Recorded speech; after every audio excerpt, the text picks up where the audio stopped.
it doesn't have to be doom and gloom. You know, a little bit of what you enjoy is absolutely fine, as long as it's, the 80-20 principle. 80% plus of the time, if you are eating healthily and lots of nice colour and lots of fibre and healthy proteins and all the rest of it, there's room for a little bit of what you love. Hello and welcome to the Driven by It's For Women podcast. I'm your host Kim Kelly and I'm here with health and nutrition coach Edel Owens from Castlewellan, and today we're going to find out if we really are what we eat. You're very welcome to the podcast, Edel. Can I just say, you're a picture of health. She's absolutely glowing. I must be doing something right, Kim. Thank you for having me, and I am delighted to be here. Now, the best way I can introduce you is by your proper title. You are the Wholefood Hero, which conjures up an image to me of a healthy eating superhero. And honestly, if you're anything like me and partial to a family bag of Maltesers of an evening, I would need a superhero to stop me eating badly. I'm glad you're here, Edel. On one hand, I do know that I should be eating well. Look, we know it's good for us, and there are so many excuses not to eat properly. It's boring, it's expensive, and frankly, I like a snack. So perhaps I'm going to ask you, shock me into action here, Edel. In one sentence, tell me what I'm doing to myself by eating badly. Okay, well, let's take the example of sugar. Okay. So sugar in moderation is absolutely fine. Fruit sugars, even sugars from things like dried fruit, a little bit higher, but okay. But if you are over-consuming sugar day in, day out, it's actually comparable to what heroin does to the body. Wow. In terms of its addictive properties and the dopamine release you get to the brain. So, you know, we talk about sugar spikes and sugar dips. If you are over-consuming really refined, ultra-processed sugar, it's really not good. Right, so it's comparable to heroin. Well, that's a pretty sobering thought. I read a statistic recently that 185.6 million working days were lost last year through to absenteeism that's in the UK as a whole. Now, that is a record high, and that is 5.7 days per worker. Can this be attributed to a bad diet? Absolutely, 100%. And just, I suppose, to give my own lived experience of that, and I know we'll talk about my journey maybe a little bit later on, but in terms of the food that I used to eat, and when I think about the days that I missed from work, I was eating lots of takeaways, lots of high sugar foods, Mars bars, pastries, donuts, all that kind of stuff. All the good stuff. All the good stuff, all the high sugar, Yes. high fat, high salt, which causes oxidation or rusting of the cells in the body. So your body actually sort of starts to rust when you eat these types of food. Like when you're over consuming them in moderation, they're fine, you know, every now and again as a little treat or your guilty pleasure.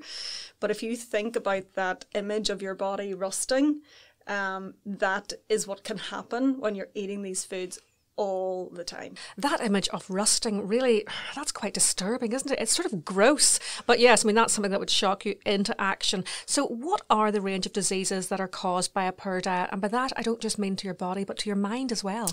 Yeah, well, if you think about the overconsumption of sugar, for example, certain sugars are stored as fat in the body, which leads to weight gain, which leads then to obesity if it continues over a long period of time, type 2 diabetes, heart disease. There's a whole host of things that are linked to the overconsumption of really, really highly processed foods. And then in terms of your mind, well, there is an absolute undeniable connection between the food you eat and, you know, your brain functionality and the thoughts even that you're thinking. Because if you think about your gut and your gut microbiome, where all those little bacteria and parasites and fungi live, they actually send off neurotransmitters to your brain, signals to your brain that they're enjoying the food that you're giving them or they're not enjoying it. So that's why when we say food mood, That's not just a throwaway comment. That's a very, very real thing. You know, the food that you eat, you really are what you eat. Yes, we keep using this expression. Yeah, it does affect your mood 110%. So what exactly are these ultra-processed foods? This seems to be a buzzword, and it's something that I've only, I think, heard in the last couple of years. The newspapers love this word. What are they? Ultra-processed foods, to put it, I suppose, in a very concise nutshell, are foods that have been mass-produced, have been industrialized, gone through changes, hydrogenated, bleached, dyed, anything that you can think of, and they're so far removed from their natural state that they're almost unidentifiable. So, for example, let's take, an apple. Yes. Okay, so an apple is a whole food. It looks exactly the way it's intended to look in nature. Okay, tastes the same, has the same matrix, the same components. Yes. But if you take that apple juice and you put it in a pot and you melt it down and you add loads of sugar or flavouring and you turn it into some sort of yogurt pot or a pie, for example, right. That is the other end of the spectrum where it's gone through processing at high heats or that type of thing, and it's changed so much that it looks nothing like it should in nature, and that's ultra processed. So presumably if you were to make your own apple pie and sort of you boiled up the apples, that wouldn't be ultra processed. The difference, working in your own kitchen, what I always say is if you can make it in your own kitchen without needing to add lots of things and change it, that's a much better end product than it would be as if you were buying it in the shop. Because the problem with buying these things in the shop is you look at the back, you look at the ingredients, and where there should be flour, apple, maybe a little bit of butter and egg, water. Yes. There's another 10 or 20 ingredients. So you really have to ask yourself, what are these ingredients? What are they and why are they in my apple pie? And these are things that we don't find in our cupboards. These are like long sort of names that you can't even pronounce. These are things that you find in a science lab. Yes. Unless your kitchen is a science lab, it's like if you can't make something in your kitchen that's on that packet, you shouldn't be eating it. Right, well that's a pretty good rule of thumb. Yeah. So let's take you back to whenever you were younger. How did this journey with healthy eating begin? Were you always a healthy eater? Were you the kind of little girl that grew up like most of us, eating Findus crispy pancakes and fish fingers? Absolutely, 110%. My mum was a stay-at-home mum, but also working on the business with my dad. So mum made all our dinners. They were all cooked at home, but not necessarily made from scratch. Yes. I would say I ate the Findus crispy pancakes. I ate the bird's eye waffles. Yes. All of those things. I even remember when I started making my own lunches, I used to buy that absolutely disgusting sandwich patty that you spread on. Oh, do you remember that? Do you know you can't buy that anymore? I was looking for that. I would say it's banned. I used to love that. You used to get meat paste. I love the fish paste one. Like, we're really showing our age here. Yeah, really. And it was sandwich spread or something like that. Now, I'm sure younger people are listening to this going, what are they talking about? I guess it was a kind of like a very British and Irish version of pate. Yeah, it was. It was like a sandwich pate, but to be honest, tasty. It looked a bit more like dog food. Well, it was just grey. It was kind of like a grey-brown sludge. It was quite tasty. So to answer your question about like my food journey and my health journey, I was just the typical Irish girl who ate what she was given, the meat and 2 veg. Yes, and then as I started to experiment. But even underneath that, I always loved vegetables. My mother couldn't give me enough vegetables. So there was always something there. But then as I suppose got a bit older and started to buy my own food, it was a mixture. Like I might have had what I thought was the healthy roll at lunch, the white baguette with the tuna, whatever. Okay, it's not too bad, but compared to what I eat now, it's very, very different. So yes, I ate what I was given. Which was sometimes very healthy, sometimes not. Mm-hmm. But I really started to get interested in food when I did just 1 year of home economics in secondary school when I was about 12. Mm-hmm. Remember making my first bolognese. I think maybe that was my interest sort of raising its head, but I did nothing with it. You know, I went on, I became a teacher, went into a very different profession. But I think it was always there. It was always lying dormant. Yeah. So you took little steps. Obviously, you learnt to cook yourself. What other little steps would you have taken to improve your diet, even as a 12-year-old schoolgirl? Yeah, it's funny. You know, I used to sort of emulate what my friends were doing. I always seemed to look at my healthier friends, and if they were having tuna and cucumber, well, I thought, I'll give that a go, you know. And I think that the vegetables, like I remember even doing little bits of planting as a child with my father and being out in the fields. You know, my dad had some animals. He was a very small farmer at one point. So there was always little bits of influences there. But I mean, looking back now, at that point, I was never thinking that was ever going to, I suppose, be introduced into my life in any way. But you just became aware of this healthy eating. So then why did you decide to take the next step? Were you sick, for instance? So I suppose from my later teens right through my 20s, and especially when I was teaching, I actually have it here in my hand. I've been collecting my doctor's records, and I've estimated, although I don't have all of my records yet, over a 15-year period that I took, on average, about 45 individual antibiotic prescriptions. That's a lot. Mainly for chest infections, throat infections, UTIs, things like that. Yes. But what I didn't realise at that time is they are all connected to my gut health. My gut was not in a good place. And if your gut is not healthy, chances are it's going to show up in your body in some shape or form. So you're a teacher, you're working, you're having UTIs, you're having chest infections. At what point did you make the link then that this was your diet that was doing this? I was 28 and I suppose a lot of things sort of came to a head then. I met my now husband. You know, we knew we were going to get married. We were going to start a family. I was just really sick of being sick and tired of being tired. And another, I suppose, element of that as well is we talk about presenteeism nowadays. Yes. That was me. I was that staff member in work but sick. And under par and really trying my best to perform to my highest potential. But there's no way I could have been because I just didn't have the energy. And I distinctly remember getting home at the end of every teaching day and having to take a nap. Oh, that's me. Yep, every single day. And, and that is a lot of people listening to this are exactly the same. Yes. Yeah. So, you know, I suppose when I look back now, at that time, I thought taking a nap was completely normal.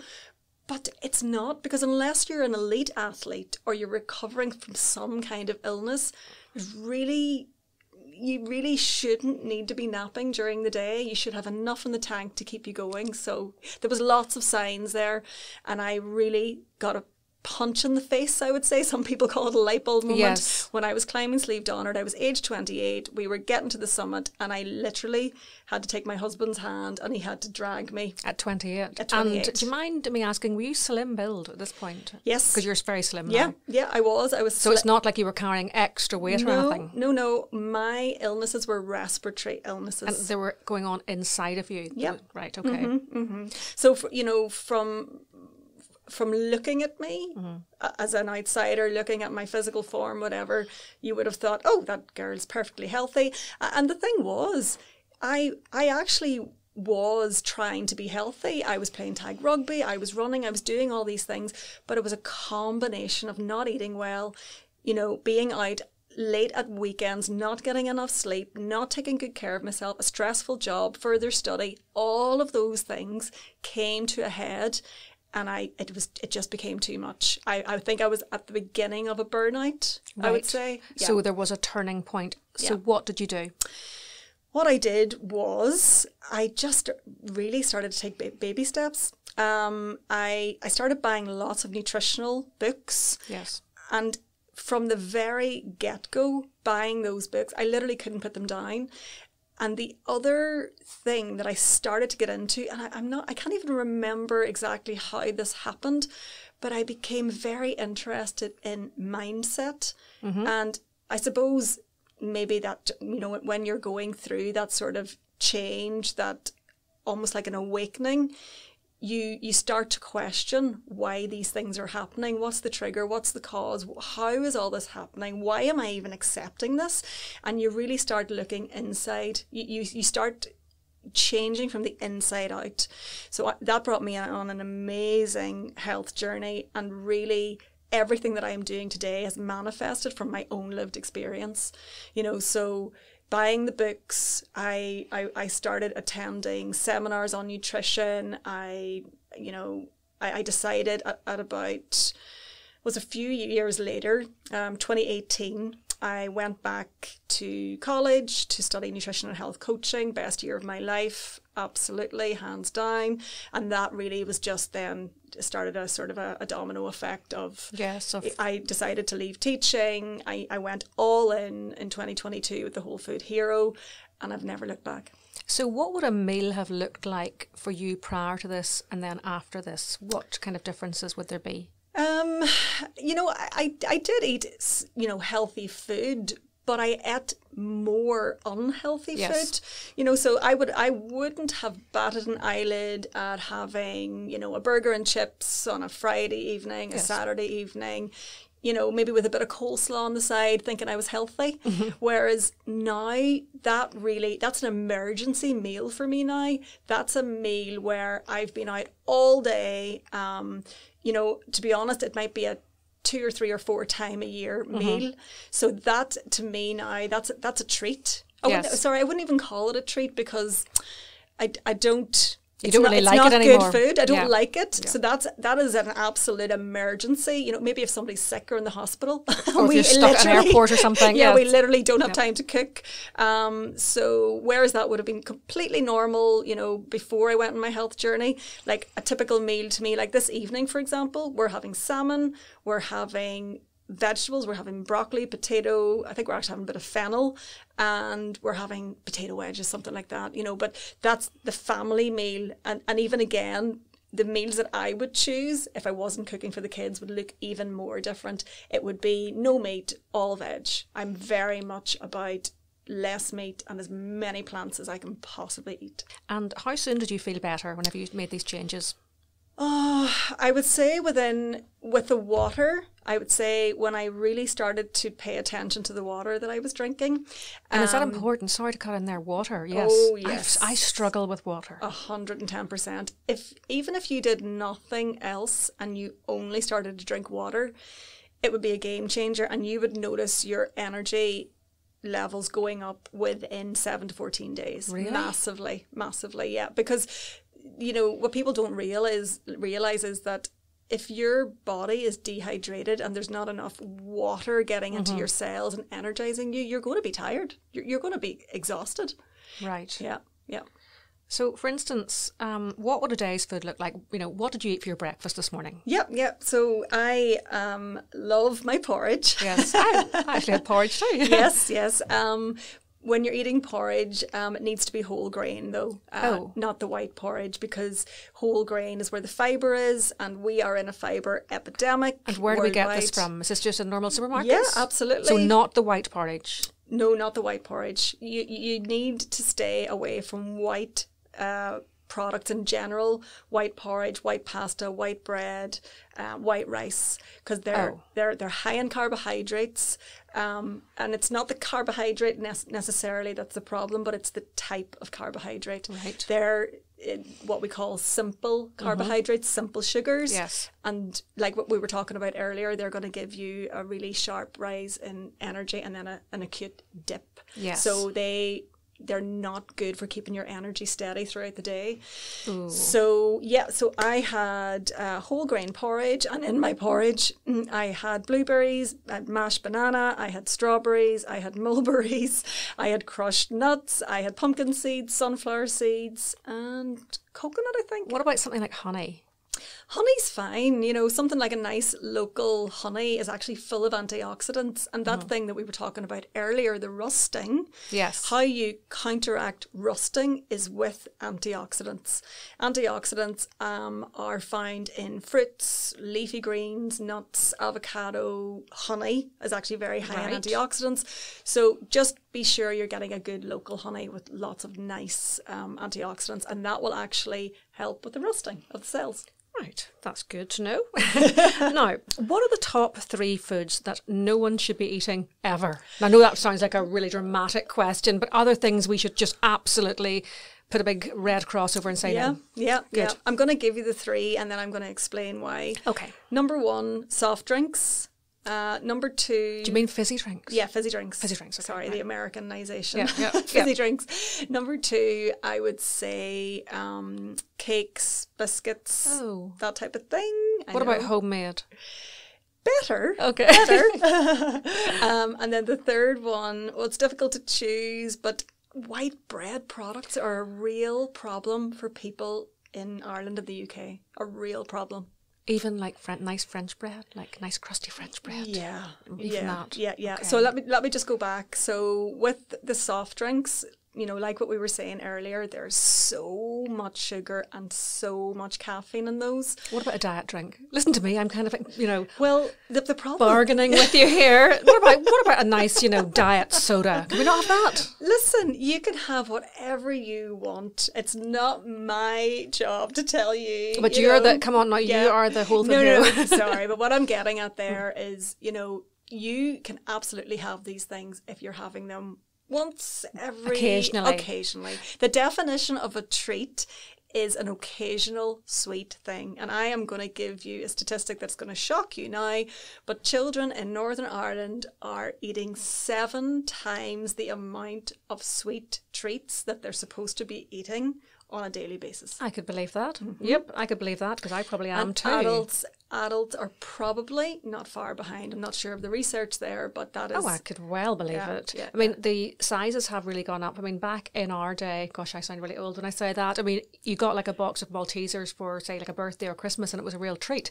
But now those little boxes, they're much cheaper than they ever were whenever I was growing up, and I wouldn't think twice about polishing off a box of Maltesers. Whereas before, it was a treat that you sort of, you know, you'd have eaten it over several days. Yeah, and like I think what we need to ask ourselves there is why, you know, not be asking why it's more expensive to eat healthily, but why is it so expensive to eat ultra-processed food? Or sorry, so cheap to eat ultra-processed food? This is the $1 million question. And sometimes you go into a corner shop and the grapes will be like £4.50 and there'll be 3 lonely-looking carrots. And it's, you know, this really shouldn't be. Yeah, and just on that point as well, Kim, about, you know, when you're buying fruits and vegetables and buying fresh produce, it needs to look bright and cheery and colourful. And not sad and withered. If it's looking sad and withered, put it back. Right. Because it's going to have less nutrients in there. It's probably travelled from Timbuktu to get to us,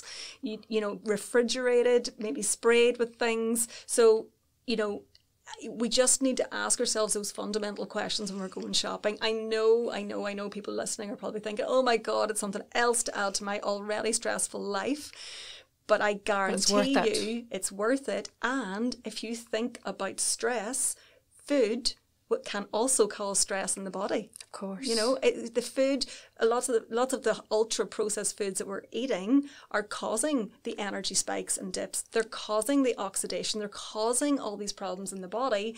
So if you just make little changes to, you know, even the freshness and the brightness of your food, and eat more nuts and eat more leafy greens and do these things, it's going to change everything. Absolutely everything. Your stress levels, your energy, your skin, you know, your mood, your mental health. The benefits are endless. So we're going to give up fizzy drinks. One, okay. Then biscuits. Biscuits and cakes. Even crackers?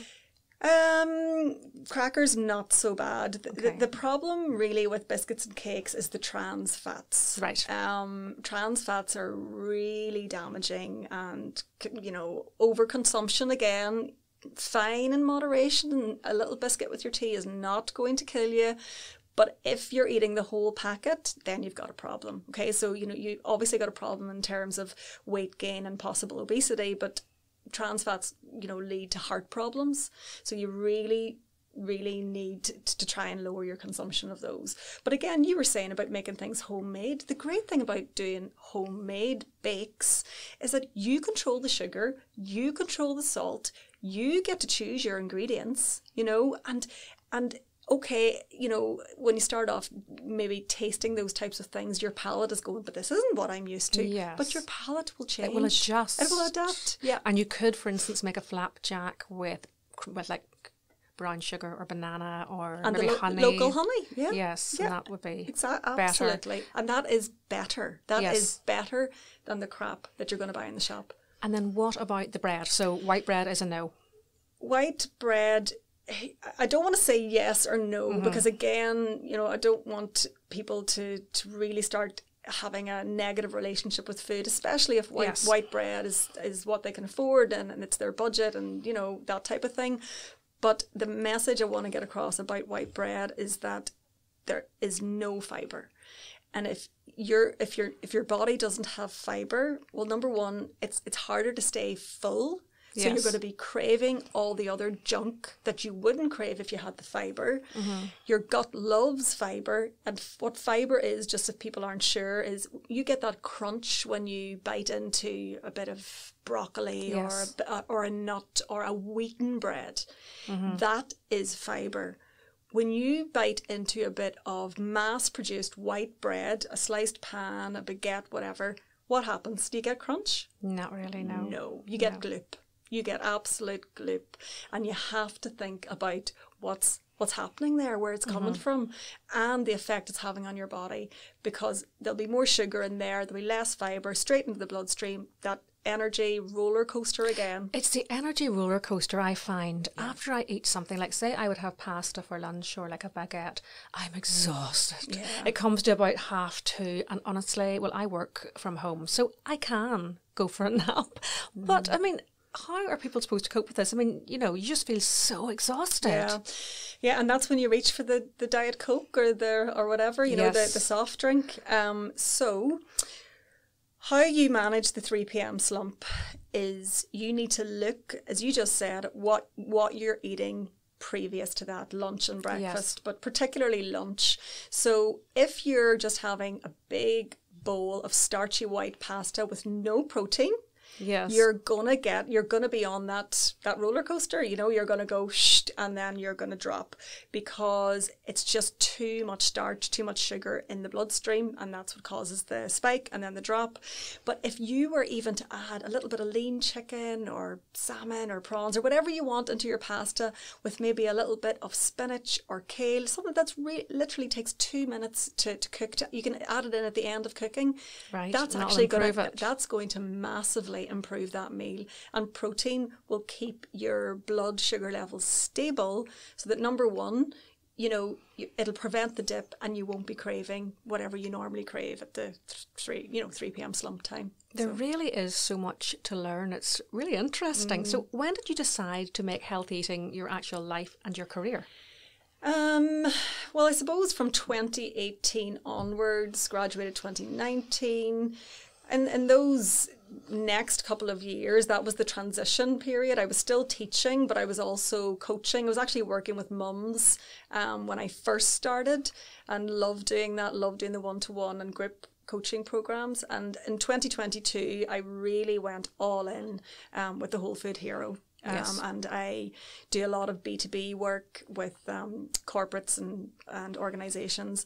But I'm also, I should drop it in here, running a free webinar tonight for busy professionals. And you run these quite often, these webinars? Yes? From time to time. Yeah, so just check your website. Yeah, exactly. So 7:15 tonight, I'm running this webinar, and it's an introduction to nutritional mindset for people. And it's going to be great. So if anyone's listening and want to come just along, check out your website for your next one. Now, I'm going to do a bit of a test here, okay? So I'm going to give you a list of things that I really like eating, and hopefully you can tell me yes, no, or maybe, okay? Yeah. Okay. Wine gums. No, Really? they're just Sugar. Pure sugar and but they're low artificial fat. flavourings. Low fat Doesn't matter. can often mean more sugar. Okay, right, okay. White wine. Moderation. Okay, thank you. We'll just move on. We're not even going to discuss that, just in case she changes her mind. Yogurt. It depends on the type of yogurt. Flavoured yogurt. Again, it's okay, but you really want to try and get something like a nice, if you can, organic yogurt with live cultures, because it's fermented. Like a Greek yogurt, that type of thing? Exactly, Okay, Greek yogurt, something like that. Okay, hummus with a nice bowl of tortilla chips. Well, take away the tortilla chips. You can have the hummus with celery. I could have it with carrots. Okay, that's not too bad. Okay, minced beef made into like a spaghetti, minced potatoes, chili, that kind of thing. What we all grew up on. Yeah, mince is fine. Again, you don't want to overconsume red meat because it's high in saturated fat. But if you're having red meat from time to time, absolutely no problem. A roast chicken dinner. Yep, lovely lean chicken, lots of nice healthy protein. Toast and butter. What kind of toast? Granary, obviously. Well, the interesting thing, though, about the brown sliced breads is that they can be really high in sugar as well. I know. But you know what? It's not all doom and gloom. I mean, there are actually so many other foods that you can eat. But I suppose if you are where I was when I was trying to figure all this stuff out, it seems like a lot. So my advice there, even with the bread thing, even with that example, is if you're used to eating white bread all the time, completely take the pressure off yourself. Do it in stages. Okay, so try to wean yourself off the white, maybe go to half and half. Yes. Then go to something like Granary, then go to wheaten, and then maybe you'll start making your own bread, or you'll find a nice craft bakery that does a beautiful sourdough or something like that. Right, well that sounds doable. Okay, and finally frozen pizza. A cheeky little frozen pizza put into the oven with a few oven chips. No, she's shaking her head here. It's more of a no. Right. You could easily make, and in fact, on pizza, the kiddies, I have 4 young kids, said they wanted to make myself and Ryan pizza last night. So we said, absolutely, knock yourselves out. So we got some bases in Tesco and they put on all their own healthy toppings. The pizzas were ready in 10 minutes and they took 5 minutes to cook. And that was a much healthier option and a much cheaper option, I would say, than even buying it in a store or getting it from the takeaway. So let's move on to going out on a Friday night to the takeaway. Okay, can I ever eat a takeaway again?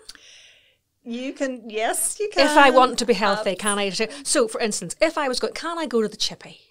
Yeah, you can. What can I eat? You can. But again, it's moderation. I wouldn't endorse anyone going to the chippy every weekend. But if I had to, what would I eat from the chippy? Fish? What could you eat from the chippy? Maybe fish and chips? No? Very battery. Everything is deep fried. Yes, everything is deep fried, and it depends on the oils because, again, you've got trans fats. But, okay, the more healthy thing maybe would be a fish or chicken supper. Okay, so we'll veer towards that. Yeah. What about if we go out for an Indian and ice curry? Yeah. Like they're usually made from scratch. Lots of Indians are healthy. They can be heavy in butter and stuff. But again, it doesn't have to be doom and gloom. A little bit of what you enjoy is absolutely fine as long as it's the 80-20 principle. Yes, 80% plus of the time, if you are eating healthily and lots of nice colour and lots of fibre and healthy proteins and all the rest of it, there's room for a little bit of what you love. But you can maybe go, like, say you have to go to the Chinese, you'd be better going for sort of like a clear sauce, maybe some fish, some prawns, some broccoli, something like that, rather than going for a big curry and a sweet and sour. Yeah, definitely. If you can have something like a seafood or a fish in there, you're getting omega-3s and nice healthy protein.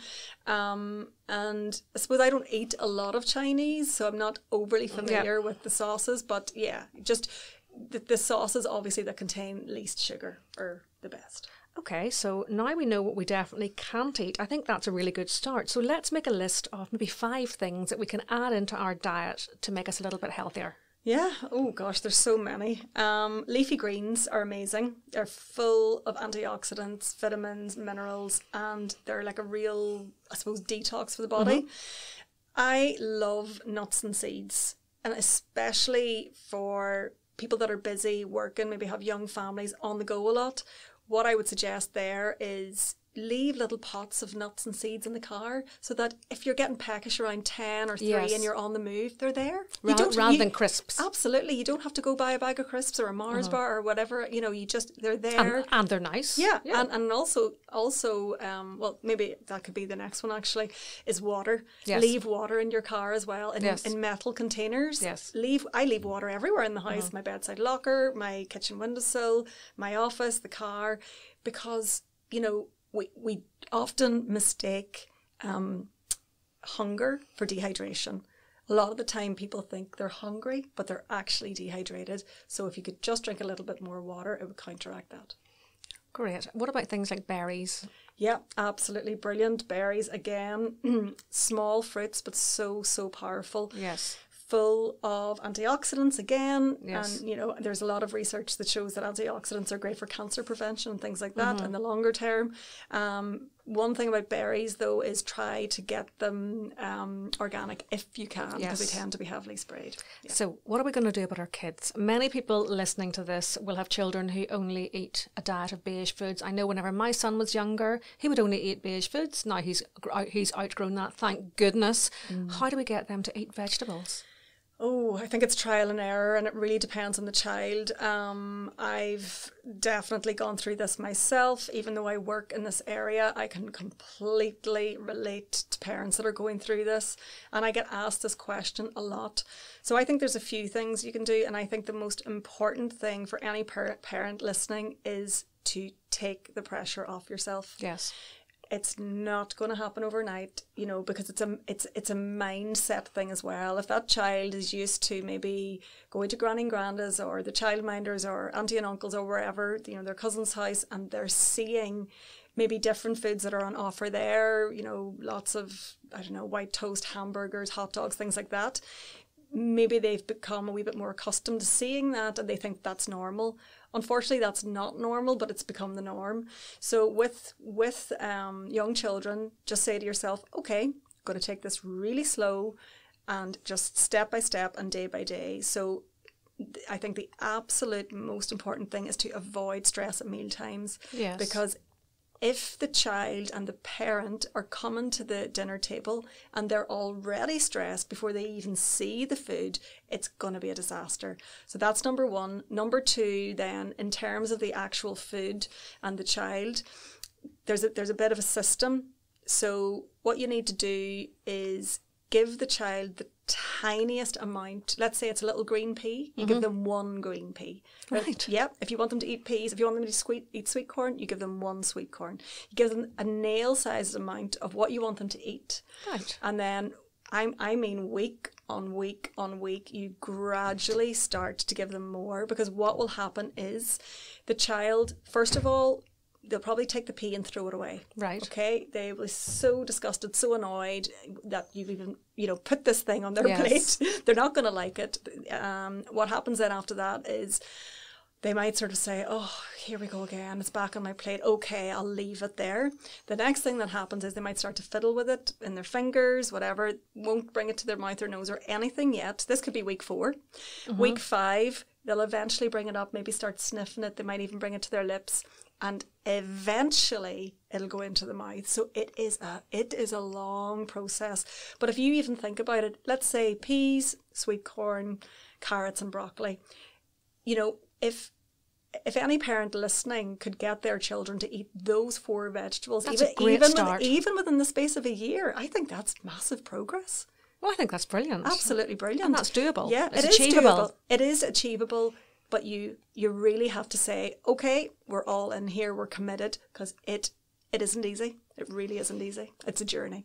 A journey, yes, it really is. And, you know, thank you very much for sharing this journey. You have really piqued my interest in this. I'm going to try and make changes in my life. I know that my diet is very, very poor. So thank you very much to the Wholefood Hero, Edel Owens, for coming on. Now, Edel, how can I get in touch with you? Yes, so you can find me on my website, thewholefoodhero.com. I'm also on Instagram and LinkedIn, and yeah, that's me. So get in touch if you want to change your life and glow like this woman who's sitting across the desk from me. This has been the Driven Podcast by It's for Women. I'm your host, Kim Kelly, and thank you very much to the Wholefood Hero, Edel Owens. Thanks, Kim.